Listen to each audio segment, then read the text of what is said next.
Welcome back to the Manor. Julian McBain here, and we are back with Mayhem. There's a couple of quotes that I wanted to go through tonight, and I'm going to apologize in advance that there's very little editing on this video. There's not going to be the usual super captioning or anything like that you've started to get used to, I'm sure. Expect that to return. This week just got away with me. A lot of unexpecteds, or things that were scheduled but took more energy than I expected ended up happening this week. And so I have not been able to dedicate the time or the energy more accurately that I wanted to into this. For instance, it's currently 9 p.m. I was so out of energy when I got home. I had things I had to do throughout the day that took so much brain power that all I've been doing since I got home is reading. And we're not talking schoolwork, we're talking like fiction. A really interesting series, by the way, but we're going to get into that in just a second. But before we get started, if you're new to the channel, welcome to the Manor. Please take a moment and subscribe down below. We are on the road to 13 million subscribers, one subscription at a time, so make sure you subscribe. Also, please consider going to patreon.com/JulianMcBain if you want to support my work. If you do, you'll get exclusive content. Boneworks Backstage Part 2 will be happening this month. I have not taken the time to produce it yet, but it's only the 12th, so bear with me. Okay, so the series that I was stuck in today, I started watching the anime. I got through the whole anime, and I started buying the light novels, which are even better than the anime, and it's a good anime, despite the fact that critics who don't know what they're talking about kind of panned it. It's called How a Realist Hero Rebuilt the Kingdom. And for those of you who are fans of the super action, Bleach-type animes, for the weebs among us, it's not that type of anime. But for those who are students of people like Machiavelli and Sun Tzu and Napoleon, those are the people it will speak to. And it's almost a thought exercise. It's almost a thought exercise in how political power actually works. And I have found it quite enlightening. And as it happens, I'm also rereading via audiobook, so re-listening to the 48 Laws of Power, which I'm almost done with. After which I will be listening to the audiobook The Prince. I also have a hard copy of The Prince, which stays on my bedstand right next to The Art of War. After which I'm going to pick up the 33 or 36 Stratagems of War by the man who wrote the 48 Laws of Power. So it's a really good set of examples on how those things work, especially in the light novels. They really dig into it, so I've been enjoying it. It was a really good way for me to kind of like not have to think for several hours today. That being said, it is not a day if we don't take some time to really think about life in general. And there's a couple of quotes that I was digging through quite a while ago, actually, as I was doing my marketing for work, and I wanted to share them with you. Because as you all know, being a Freemason, the term light is important to me. For those of you who are Masons, I'm sure you're nodding your head. For those of you who are not Masons, it's important because it's part of Genesis. And I'm not going to get too religious here, although eventually I will do some philosophical analysis of Bible passages at some point. I had actually started a whole analysis of Genesis, and I'm going to have to start it over. Because as I've gone through it, I've got more to add. And with my ability to edit video now, I can now do pieces at a time and not get caught up in time limitations. So the first one I want to go is by Margaret Fuller, and she said, "If you have knowledge, let others light their candles in it." And there's a Freemason's proverb that kind of follows up with it, that's a candle loses nothing by lighting another candle. So let's think about those two quotes taken together. If you have knowledge, let others light their candles in it. Basically, the point of this quote is to share the knowledge you have with others.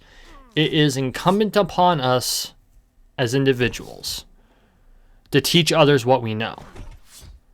And so, as an example, my whole Personal Finance for Gamers series is me sharing 10 years of experience with anyone who wants to watch it. And I mean, you hear me couch things quite a bit in that series. You know, the whole I'm not a financial advisor. This is not financial advice. This is strictly for educational purposes. But the fact of the matter is I have to do that for legal reasons. But more importantly, so you know that things change over time. But by sharing that knowledge, which theoretically speaking, I could use that knowledge to leverage myself to become a teacher of some sort, get paid for that. There are people who make absurd amounts of money on educational products, charging anywhere between $20 and $100 a course for only 3 hours worth of coursework. And they make a shitload of money doing it. And a lot of those things are not high quality educational material. They're pretty mundane. And Gumroad is a fantastic venue for doing stuff like that. I actually thought about using it at one point. But as I was thinking about it, it's like, if I have the knowledge, why not let others gain the knowledge through me? When I was a fencing instructor, it was the same way. I never charged for lessons. I wanted there to be more people who shared the art. And now, was that to my own economic detriment? Of course it was. Of course it was. It was short-sighted in a lot of ways. I probably would have gotten myself to the point where I am now financially a lot faster if I had just sold the knowledge. And I could have sold it relatively inexpensively and still made a mint on it. If I had any ability to market myself the way I'm able to market my employer, it would probably work a lot better working on that. Because I'm a marketing guy, right? Shit. I sign up for spam just so I can read other people's copy to get ideas. No skin off my back. They give it to me for free. And I get a whole library of copy in a junk email that I have, just for the sake of putting spam there so I can go through and just look through it all. And so, because of that, I'm actually able to come up with some really good stuff. But at the same time, for whatever reason, I have a terrible time marketing myself. That's probably why I only have like 710, I have just under 710 subscribers now, and I've been doing this for 3.5 years. I'm not great at marketing myself. It's a failing I have been trying to work on. But on that, I don't see why there is any benefit to me withholding the knowledge I have about things that don't require me to withhold knowledge. As an example, I have done work in intelligence. Public intelligence, which is really media analysis, but intelligence. Some things like that you have to keep close to the vest. You have to. That's just the way it works. You can't tell people. It's a secret. You're privy to things that other people aren't privy to. And some of that information can get people killed. So that's just the way life is.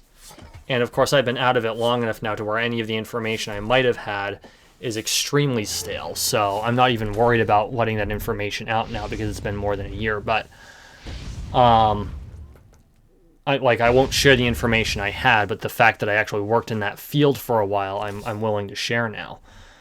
But the fact of the matter is that there's a difference between the knowledge that comes from gathering that type of knowledge where you need it for a strategic purpose versus earning knowledge and being able to teach to others, like my sword fighting, finance.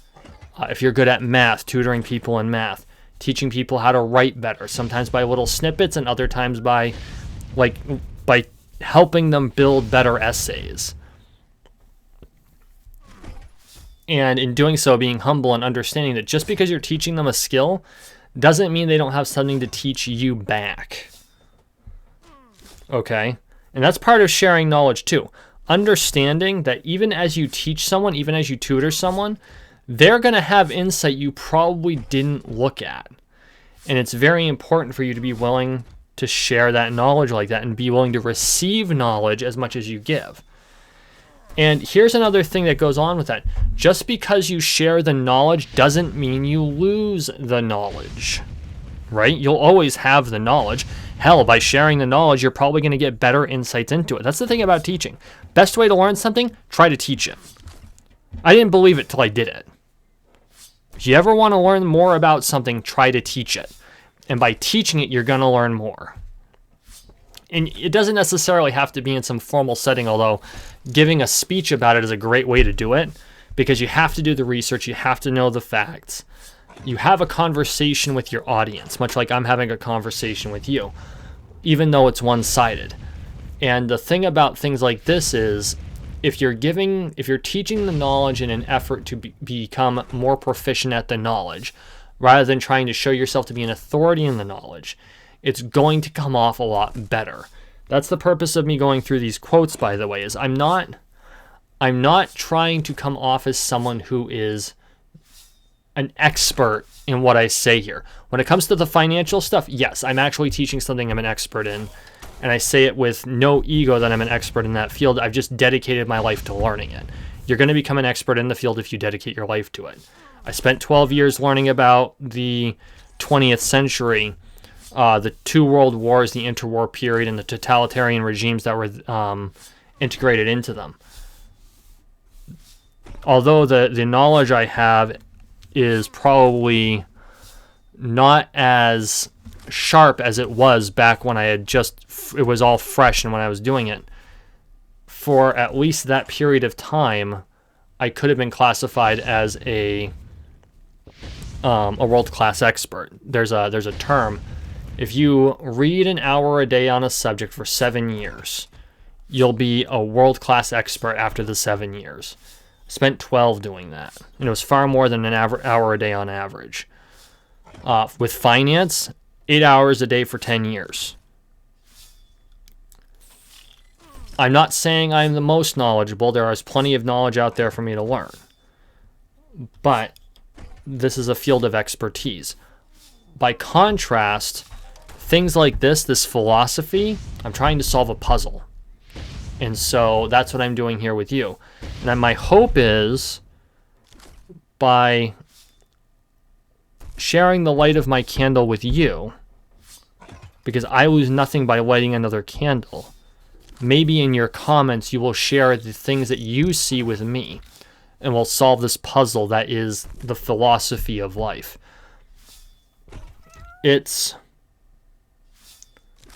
We are in a unique period in history, right? Life has gotten really strange as of late. We're coming out of a massive pandemic. The geopolitical atmosphere is moving from hegemony back to spheres of influence, a very pre-World War I and Cold War era imperialist type of world thought. We have seen technology spike.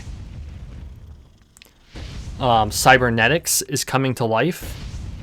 Elon Musk is getting ready to release Neuralink, or it's still in heavy experimentation, but I'm pretty sure they're getting ready for human experiments. And that could revolutionize all types of neurological sciences, coming from a family with things like epilepsy, Tourette's, autism, ADHD. The implications of a biomechanical medication, quote unquote, or a cybernetic implant that solves those neurological disorders, autism notwithstanding, because we still don't know what the hell causes autism. All of those things. We're in a very unique period in history. We have to keep a grasp of the philosophy of life if we're going to be able to continue to move forward.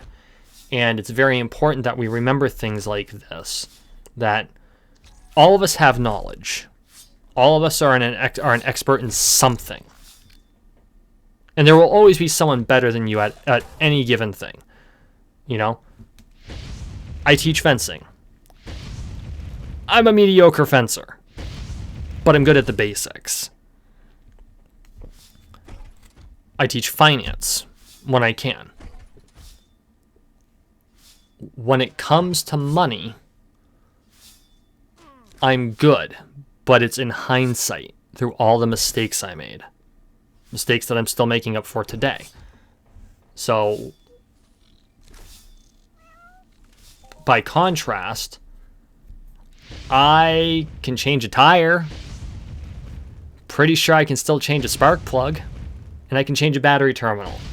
Otherwise, if something's broke with my car, I don't have a fucking clue as to what I'm doing. I go to an expert, a mechanic. When it comes to drywall, I can Mongo, but I'd go to my cousin or my cousins or my uncle if I needed drywall fixed, because I don't know what the hell I'm doing. And drywall's not that hard. I could help them with it, but I'd basically be an apprentice. We all have knowledge that we're strong in. We all have knowledge that we're weak in. If you share the knowledge you have with others and they share the knowledge they have with you, you'll both be better for it. And this is a type of collaboration that I think we've really lost. And it's one of the things that the cries for authority have really lost us in our culture. And this is especially poignant in the post-COVID era. We just assume that if you don't have knowledge in something, your opinion is worthless, right? And that's bullshit. Just because you aren't an expert in something doesn't mean your opinion is worthless. It does mean that you need to temper your opinion with the knowledge of others. However, that does not mean you don't have the right to be skeptical about information that you don't necessarily have a good grasp on. And you can ask for explanations or sources to look at, and there is no shame in that. And anyone who decides that you have to go find them yourselves, especially if it's locked behind a paywall, they're the ones in the wrong. They should take the time to explain it to you. And yes, it is their obligation to explain it if they're going to use information of that type to try and belittle you or prove you wrong. That is the obligation of the teacher. And it's an arrogance. It's an arrogance to say otherwise. And I firmly believe that. And it's become really poignant. And I'm not just talking about like medical information. I'm not a doctor. I'm not going to pretend to be a doctor. I know people are skeptical about the vaccine. I know people who are absolutely... I don't care about that, okay? Talk to your doctor. That's what I say about that. There are people with vaccine allergies. There are those who have been injured by vaccines. They have to be more careful for obvious reasons because there are inactive ingredients that you might be allergic to. That's a one-off thing. I'm not a doctor. I don't give medical advice. On the other hand, I can have concerns over things. As an example, another example is climate change. You know, it's pretty obvious the climate is changing. But they lock all the information behind a paywall and make it hard for the people to read. I can be skeptical that there isn't some sort of political backing to that. Does that mean it's not happening? No. Of course not. Pretty obvious it's happening. Makes me question the why. Doesn't mean I'm not going to be a good steward of my environment or hope for alternatives. Like, I like the idea of electric cars. I see some practical problems with them, but I love electric cars. I'm looking forward to my vehicle brand of choice putting out an EV or they're actually putting out a super hybrid where you can go electric or gas or both, depending on your situation. Something that's desperately necessary for someone who lives out in the boondocks like me, right? But I still look to find out more about them. I want knowledge about how the item works. I want knowledge about how they make it. If people are willing to share that knowledge with me, that helps. And I know I've kind of gotten into the weeds here, tangents, of course. But the point is that if they just say, well, there's the research is out there, you need to go find it yourself. Well, that's just great. Where do I look? Point me in a direction. Just saying do a Google search, unless you're talking about the regular news, is not an answer. Unless it's so bleedingly obvious, it's not an answer.